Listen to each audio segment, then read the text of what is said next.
aking drawing. Ako yung mukha sa drawing, hindi buo, hindi rin perfecto. May isang mata na mulat, palaging nagmamasid. Sa mundo, laging handang lumawan.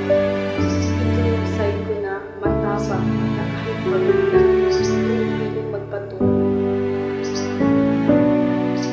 Pero may isang mukha nakapikit. Siya yung ako kapag mag-isa na lang. Siya yung may laman, may pitak, may luha. Hindi dahil mahina ako, hindi dahil tao lang din ako. May isang araw na kailangan kong pumikit para maramdaman ang sakit na matagal ko nang tinatago.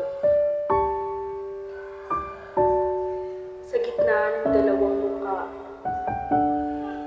may tumutungong bulaklak, isang rosas. Siya ang simbolo ng lahat ng pinagdadaanan ko. Ang sakit, ang paghihilom, at pag-asa kahit galing siya sa pitak at sugat. Namumulaklak pa rin siya. Ibig sabihin, kahit nasaktan ako, may mga kagandahan pa rin ako. Ang mga dahon sa paligid ko ay parang karanasan sa buhay. May nalalagas, may nananatili, hindi dahil permanente, pero lahat may aral. Ako ang taong may dalawang anyo, isang humaharap sa mundo ng matapang at isang tahimik na naghihil sa loob. At sa pagitan nila, patuloy akong namumulak. Ito yung kanta ng pili ko. This is me. Lumagyan ko, pakiramdam ko, hati-hati sa dito. May version ako na pinapakita sa mundo. Matapang, malmado na parang okay lang ang lahat. Pero may isa rin version na tahimik.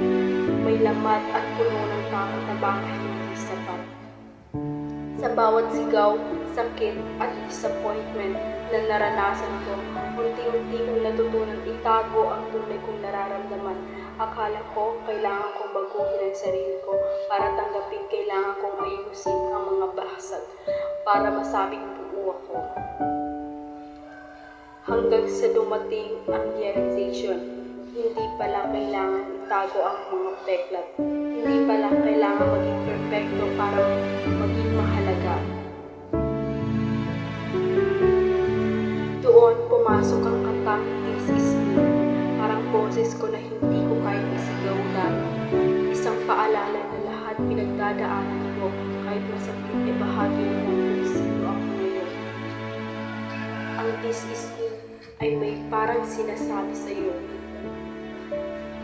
Hindi ka produkto ng sakit lang. Ikaw ay resulta ng tibay, paghilom at tapang. Hindi mo kailangan itago ang mga sugat mo. Hindi mo kailangan baguhin ang sarili mo para lang tanggapin. Dahil ang mismong pinagdadaanan mo, dahil kung bakit malakas ka ngayon, sa kabila ng mga bitak at luha, pinipili kong tumayo at sabihin,